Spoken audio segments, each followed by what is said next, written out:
Kasus ibu kandung yang dilaporkan anaknya melalui paman bernama Mardiansa diduga tindakan kekerasan kepada anak kini sudah berakhir dengan damai dan kekeluargaan. Kata damai ini terucap setelah dilakukan mediasi oleh penyidik Satreskrim Polrestabes Palembang. Mediasi kedua pihak itu disaksikan langsung oleh Kapolrestabes Palembang, Kombes Pol Muhammad Najib didampingi Kasareskrim Kompol Haris Dinza di ruang restoratif justice.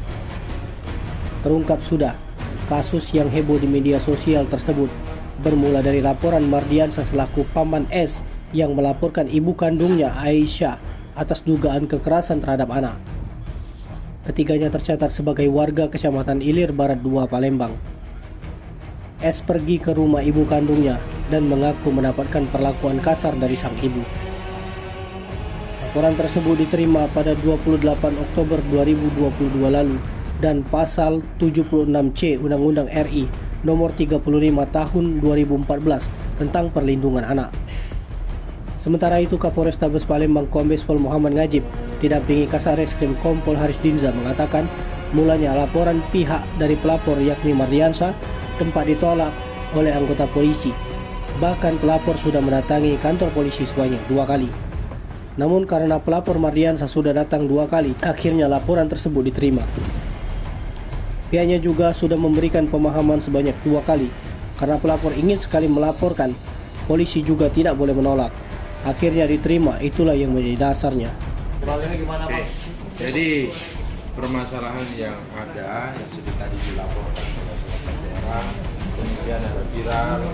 Nah, kita sudah selesaikan secara kekeluargaan. Jadi saat ini sudah selesai permasalahannya.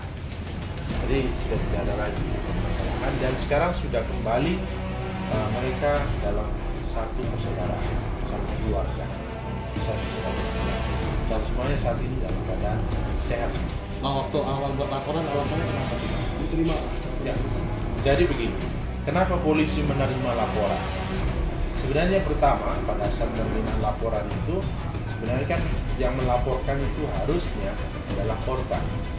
Tapi karena ini ada orang bukan korban yang melaporkan dan yang korbannya adalah anak, tapi yang melaporkan orang lain dan juga orang lain bukan daripada orang yang sebenarnya berhak untuk melaporkan. Dan kita sudah memberikan pemahaman hal itu sebanyak 2 kali.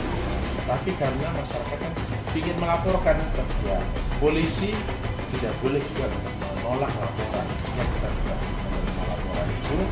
Nah, setelah kita menerima laporan itu, itulah dasarnya kita untuk menindaklanjuti daripada laporan itu. Dan alhamdulillah sekarang sudah clear, sudah selesai semua. Motifnya apa Pak, waktu buat laporan?